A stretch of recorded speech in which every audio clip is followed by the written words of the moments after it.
Hello there, people of the internet. Interesting question for today. Adjust my camera here.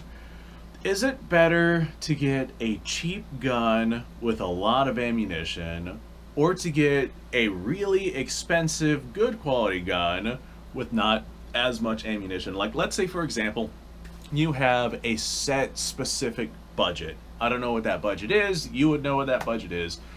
But would it be better to spend a bunch of money in the budget on a cheapo rifle setup with, I don't know, a bunch of ammunition on the side, or to spend extra money on the rifle to get a good rifle setup and only have enough money left over for a smaller amount of ammunition?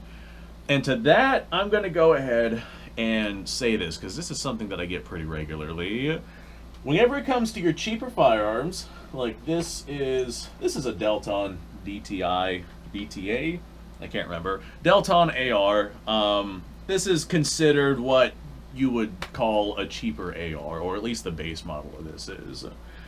So the thing with your cheaper ARs is it seems like every brand of cheap, say $400 to $500 AR-15 seems to run out of life. They seem to have a lifespan of probably around 5,000 rounds or so. Radical Firearms AR-15s, I've seen three different bolts break on them pretty much right at that 5,000 round mark. PSA, I've seen barrels wear, I've seen gas rings give out at around that 5,000 round mark. Like, these rifles are just designed to have a certain lifespan, and that's one of the ways that they're able to cut costs and keep these prices so low. So with the cheaper rifles being a 5,000 round lifespan, I'm going to go ahead and ask this: is your budget able to purchase 5,000 rounds even if you get the cheaper AR? Like, if you're just going to go get a cheap AR and 1,000 rounds of ammo, then do just get the cheaper AR versus buying a more expensive AR and like 200 rounds of ammo. If you're going to be shooting more than 5,000 rounds of ammunition through that particular rifle, then you might want to look into getting a better quality rifle. But like 95% of people who go out to buying AR are not going to reach that 5,000 round mark. Most people who get it, they don't even have them properly zeroed. They'll be zeroed well enough for the distances that they shoot at, but they won't even be properly zeroed, or they'll go out and get dirt cheap stuff with it and call it good enough. Or you guys know the song and dance whenever it comes to these cheaper firearms.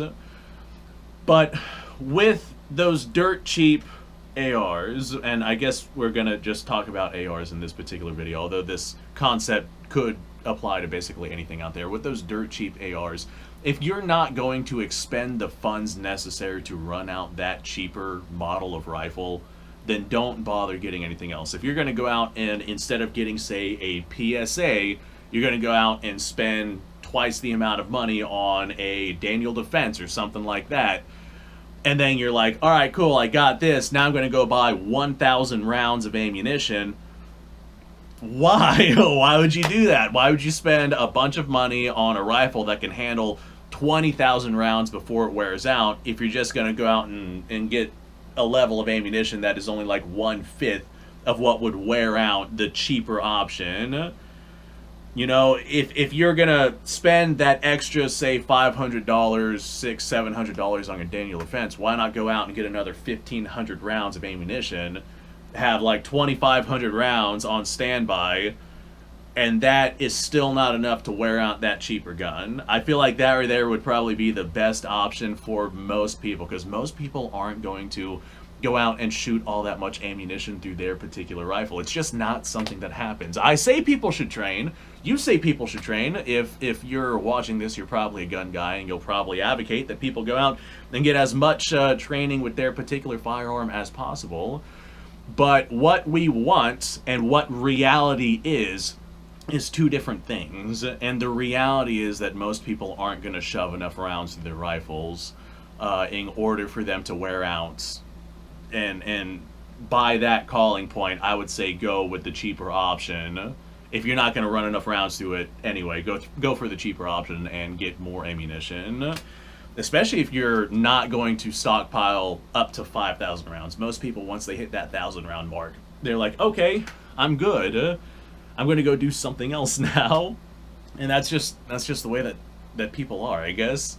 That's the way that the cookie crumbles. That's just humanity. Unless it is your hobby, or unless it is something that you adamantly want to do, then once you go out and you buy your AR and a case of ammo, it's probably just going to sit somewhere.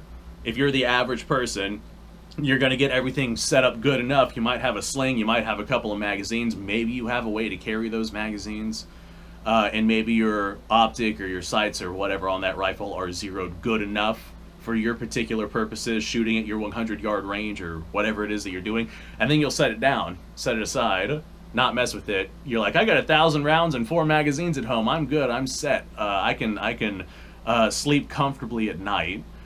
And realistically, that's as far as a lot of people go. Maybe they'll go out and get a 10-pack of magazines or something like that, but most people really aren't going to burn through that 1,000 round case that they first get. So once you get your cheaper AR and you get that 1,000 rounds, if you have extra money in the budget, spend more and more and more and more on the ammunition. But if you have enough money to buy an amount of ammunition that is going to wear out that budget tier firearm, then buying a more expensive firearm that is able to take those amounts of rounds, you would still have a substantial amount of ammunition left over, or a substantial amount of budget left over for that ammo.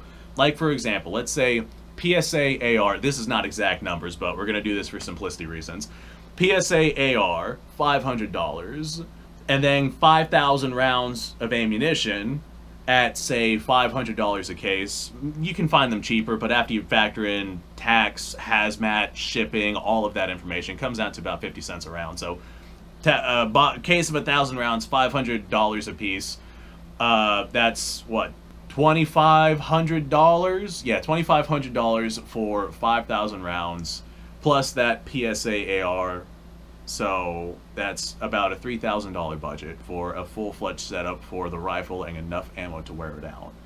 Now, if you go out and you get yourself, say, a Daniel Defense or some other, I keep saying Daniel Defense because that seems to be the one that most people know of if they think of the higher tier ARs, but there's several companies out there that kind of fall into this category. Let's say $1,000 AR, pick your brand, pick your company. That is a good go-to point for people saying that they have a no longer budget tier AR. So $1,000 AR, that still leaves you with $2,000 for ammunition.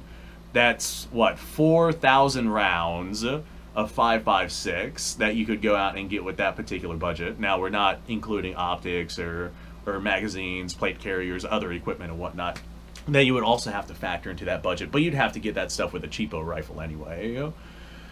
So you would still have a pretty substantial amount of ammunition if you have that much of a budget. The point of this particular video, I guess I'm trying to make, is if you are worried about the budget as to whether or not you should get a cheap rifle with a bunch of ammo or a more expensive rifle with less ammo, if your budget is that tight to the point to where, like, you're probably not going to get enough ammunition to wear out that cheap rifle, so go with the cheap rifle with that bunch of ammo.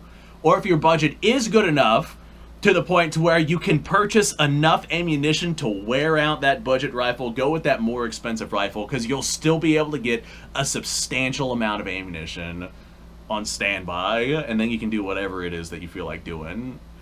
So that is my take on this particular subject. I feel like this was kind of a roller coaster of a video, but there's a lot of different things to take into consideration whenever it comes to a topic like this. And I know we're talking about ARs, but like I said before, this falls into pretty much every category. Whether you want to go with a more expensive rifle or a more expensive handgun and more ammunition, less ammunition. If you go with, I don't know, if you go with a handgun, there's a lot of really good options out there that are not going to wear out for a lot of rounds. Like, if you just want dirt cheap, bottom of the barrel, budget, good stuff, you can go out and find like LE trade-in Glocks and whatnot that are, those are gonna last for a long time. I've seen just bare minimum basic stock Glocks that you can pick up for, say, $3 bills, maybe $4 bills, depending on caliber, where you get them, etc., etc. But you can go out and get a relatively cheap handgun, and those things will last like 50, 60, 70,000 plus rounds. The amount of money that you spend in ammunition is going to dramatically outweigh the actual firearm itself. So I guess that's the point of this particular video. Thanks for watching, folks. I appreciate your time. Like, subscribe, share. Description below is a link to all sorts of stuff. Go check it out. You guys go up. Have yourself a fantastic day. I'll see you on the next episode.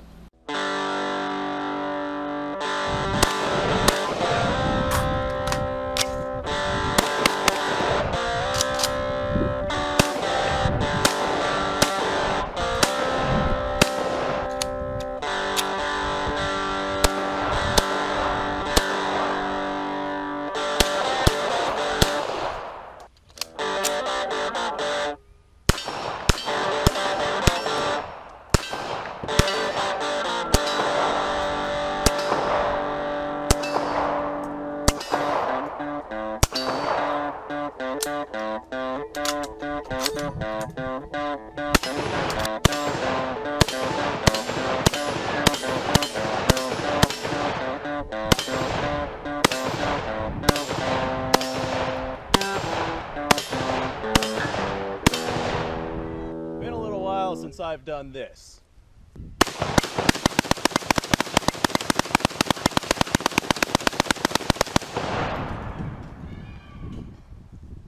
Bonnie and Clyde be damned. The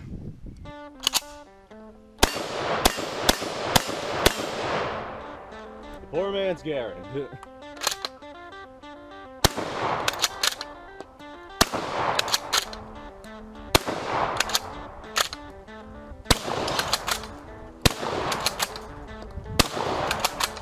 It's a shame that bolt-action shotguns aren't more mainstream.